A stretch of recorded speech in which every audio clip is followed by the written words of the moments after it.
Makhachev hasn't fought since his knockout win over Alexander Volkanov stepped up on 7 days' notice last October. Dustin Poirier, in I believe February, knocking out Benoit Saint Denis. Just a great performance, a vintage performance from the Diamond. And really, this is his to borrow a term from the fake world of wrestling, the WWE. This is Dustin Poirier. This is his time to finish the story. This is his last shot. This is his final chance. 35 years old, former interim champion, third shot at undisputed gold. Okay, Dustin Poirier fighting in hell on earth, New Jersey, trying to finish the story, facing Islam Makhachev, the dominant lightweight champion. Hasn't lost in nearly a decade. Alexander Pantoja was the last one to knock him out back in 2015. It was actually, what was it? Was it Adriano Martins? Yeah, it was Adriano Martins who knocked him out. And since then, obviously, dominant, become champion. Last defeat Volkanovski last October. Poirier, we know the story. Can he get it done? We know Poirier's been talking a lot about. He's like, you know what? I'm not worrying about the wrestling. I'm not worrying about what he's gonna do. I'm gonna go in there and do my game. I'm gonna fight. He wants to make it a grappling match. I want to make it a fight. Can Dustin Poirier make it a fight? And can he emerge with the win on Saturday night? I mean, look, I talked about this probably around the time they announced it, and I think undisputedly, unquestionably, I don't even know if there's another guy in any other division like this who you could say on any given night he could go in there and beat whoever the champ is. Mm-hmm. And I think like maybe the only guy or a few guys is Dustin. He can do it all. He can win in all the ways. He's a dog. Mm-hmm. He's not gonna go down easy. He has heart. He has cardio. He has everything. He has a good coach, good story. He has great wins. But like you said, the only thing that eludes him, and we've talked about this, is that fucking title. And I said this when we talked about him in the past. I'm like, I mean, Dustin is the king without the crown. Can he get the fucking crown? I hate to break people's heart, but I don't think he can. Mm-hmm. I don't think he can. I think, I shouldn't say that. I think he has a great chance. Do I think it will happen? No. Mm-hmm. Yeah. It's just because it's fucking Islam Makhachev. Mm-hmm. And then the first episode of Embedded come out, and that motherfucker Khabib is back. And I just know that it's... Yeah. I just know that fucker's not willing to lose in front of Khabib. Yeah, I mean, Khabib's got to pay the tax, man. He's getting back into coaching, so... yeah, but look, I'm in agreement with you, man. But I will say, the one thing we did that Dustin does have to look at now is Islam has looked partially immortal. Yeah. Actually, I think multiple times in his career he's looked mortal. I think... he's lost, literally lost, for one. But I mean, even like the Volk fight, the first Volk fight, late in that, I mean, who ended up top? You know what I mean? A lot of people did think you lost that one. The smaller, shorter guy. Not even just that. Dude, an underrated one. Thiago Alves, didn't go down easy. And Thiago Alves is, a lower-end lightweight. Now, he did beat him. Mm-hmm. But Josh, Thiago Alves was in that fight for, a decent bit. It wasn't an easy out. You're thinking of Thiago Moises. Thiago Alves is fucking. I was like, fuck, dude. He fought GSP. When did they fight? My bad. No, you're good. Wrong good. Brazilian. Wrong Brazilian. No, but you're right. Thiago Moises actually got us back at one point in that fight. Yeah. Yeah, he's probably one of the outside of Volk in his last fights who actually made him work for it. Yeah. Yeah. Granted, Thiago Moises still ended up losing, but yeah, there's been these moments of okay, there's something there. There's a little bit there. Now, granted, there's also been those moments of holy shit. You're like, God damn, this guy. Even though it was short notice. Oliveira and Volk. Yeah. The victories, I should say. Losses for the opponents. Yeah. Granted, though, Abu Dhabi, though, might have played a factor there. Fighting on home turf, I'll say, sure, it affected him. It affected who cares, right? It's like anytime Islam has a close fight, they're like, really, actually, it wasn't close. Because by the way, first fight in the States since 2021.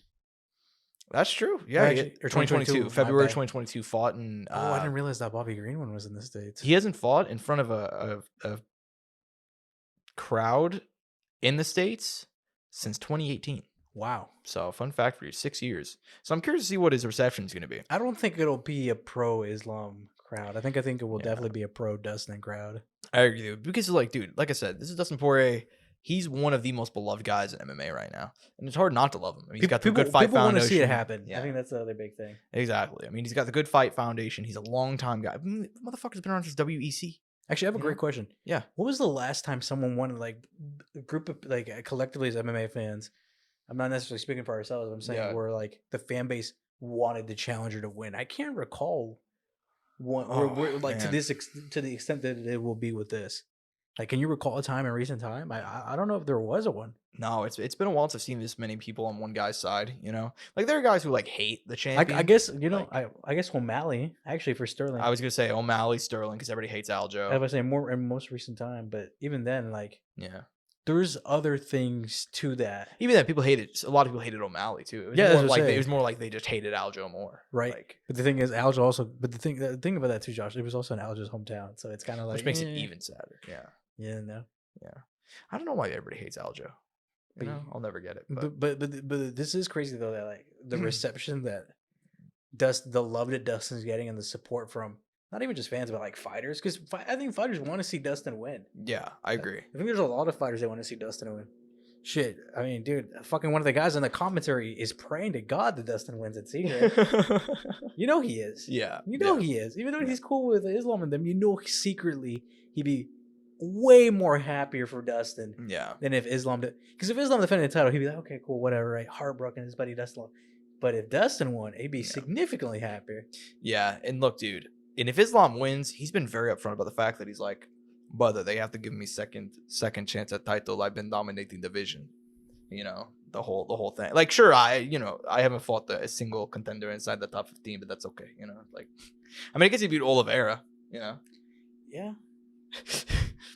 And Bobby Green's 15, but that's it. But anyways, yeah, I mean, so look. Yeah, Thiago was formerly ranked at one point. He was ranked 14 when they fought. That is true. I mean, worthy of a title shot for sure. Mm-hmm. No, jokes aside. Dan Hooker also ranked. Yeah, coming in on a week's notice. I'd fought 3 weeks prior, But anyways, what are you gonna do? Look, Islam. That's the kind of thing, man. I think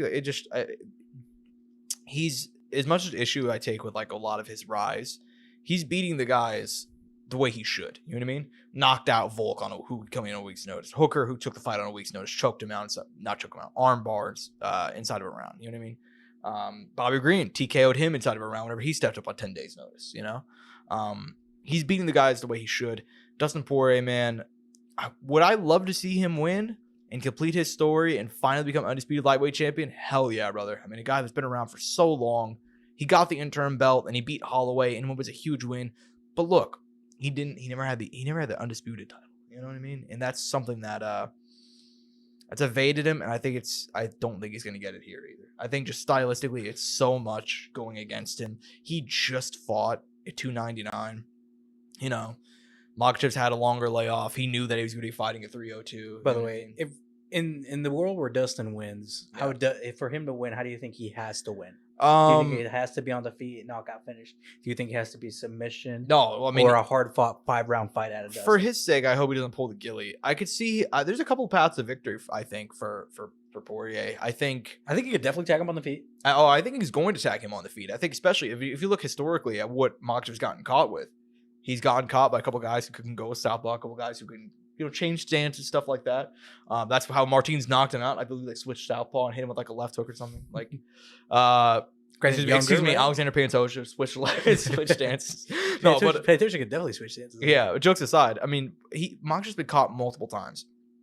Poirier, if I were him, this fight will not be one in the round for Dustin. No. I mean, he may jump the gilly at one point, but. Look, dude. And that's just the scary thing, right? You can see Islam winning the fight and married it with like a variety of ways, right? Yeah, exactly. But I think on the feet, especially early, Poirier's going to march forward and not care about what comes back against him. He's probably going to try and get him to shoot using pressure and trying to land on him. I don't really know I'm curious to see what the game plan is, right?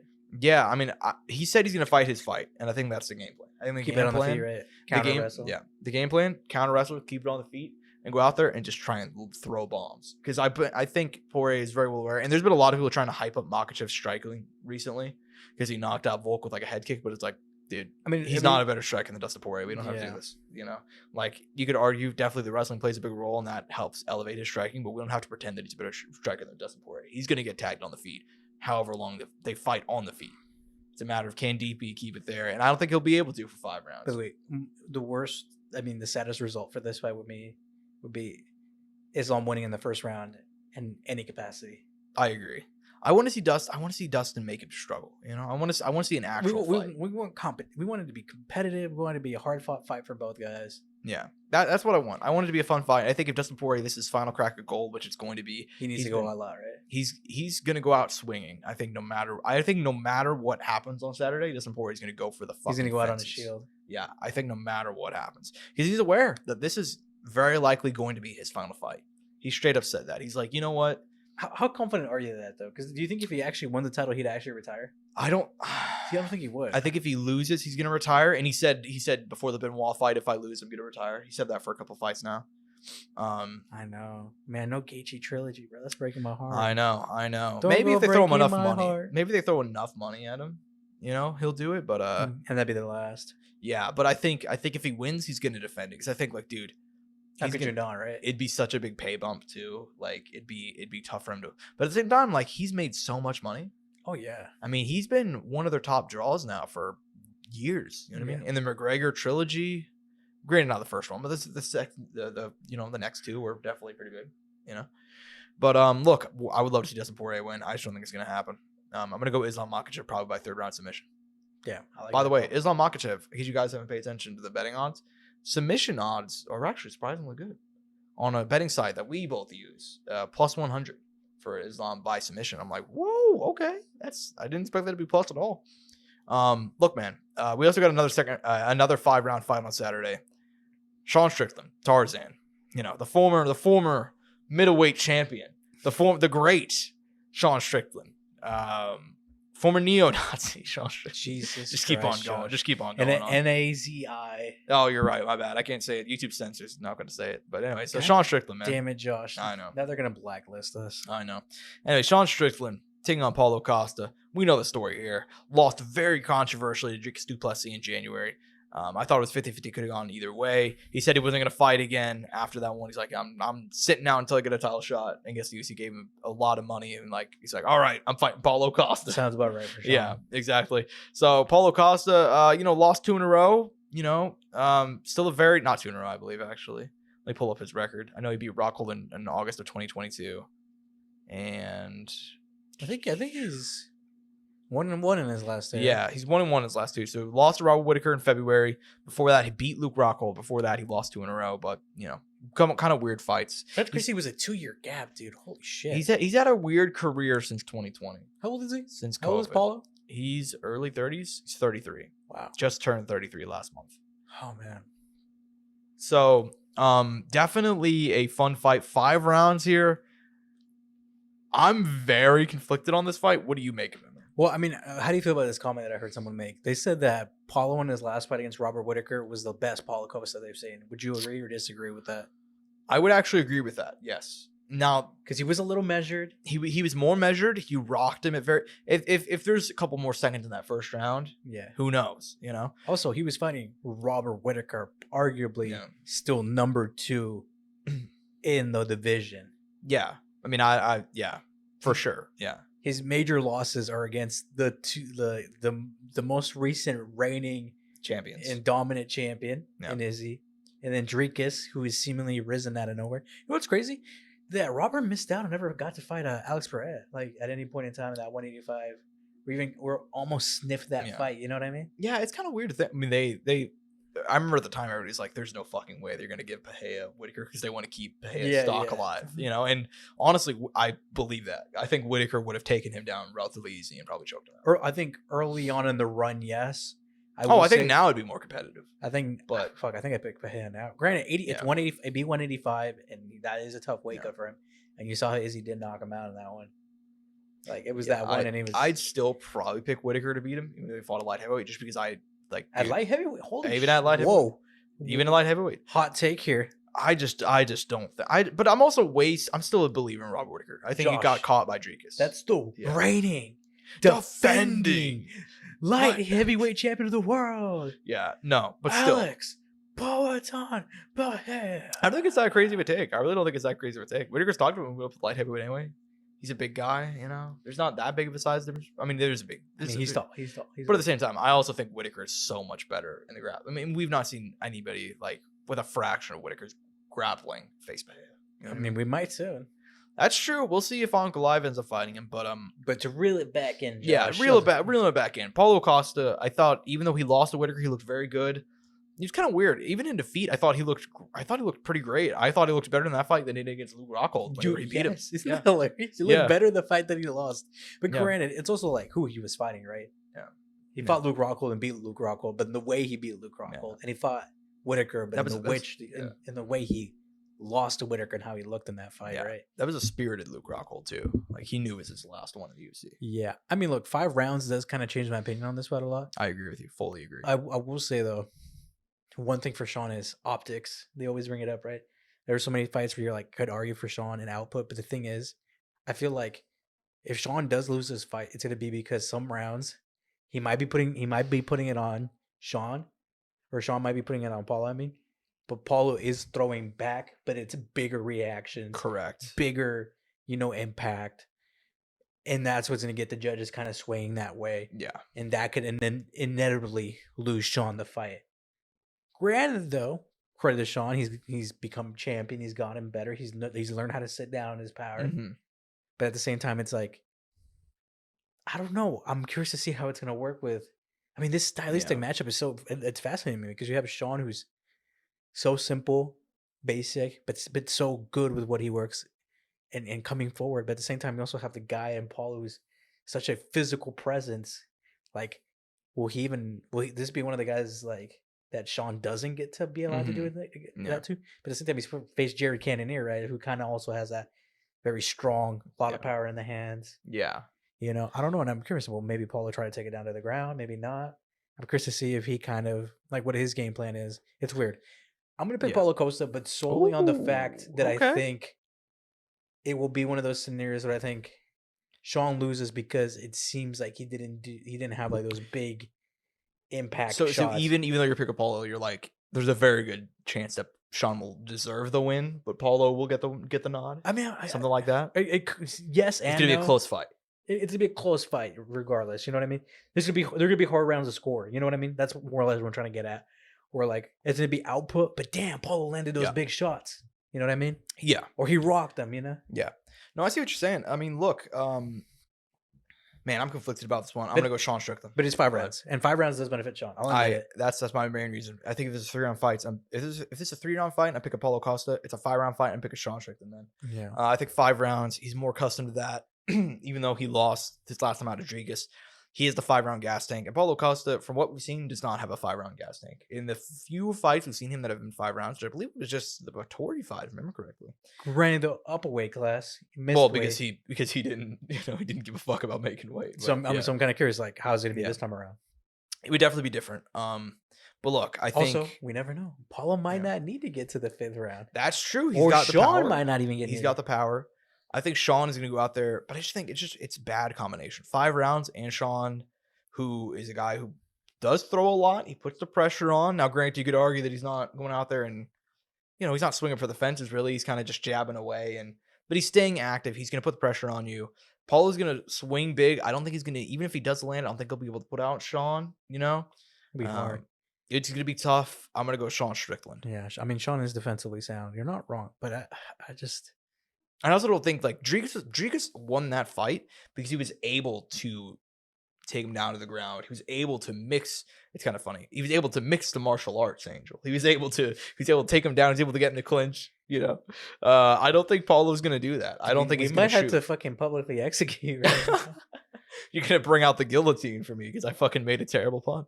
But yeah, dude. I mean, I'm gonna go Sean Strickland. I'm gonna go, him to get the win there.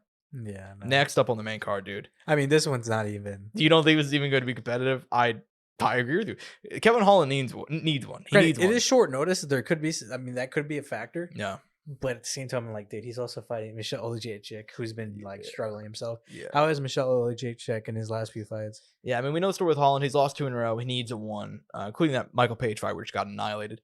Michel Oleksiejczuk, 29 years young. We know the story here. I mean, he had a little bit going there, but I mean, you look at the people he won. Who was that? Chidi Njokwani. Yeah. Who changed weight classes. He knocked him out, though. Credit to him. Good win. Chidi's got power.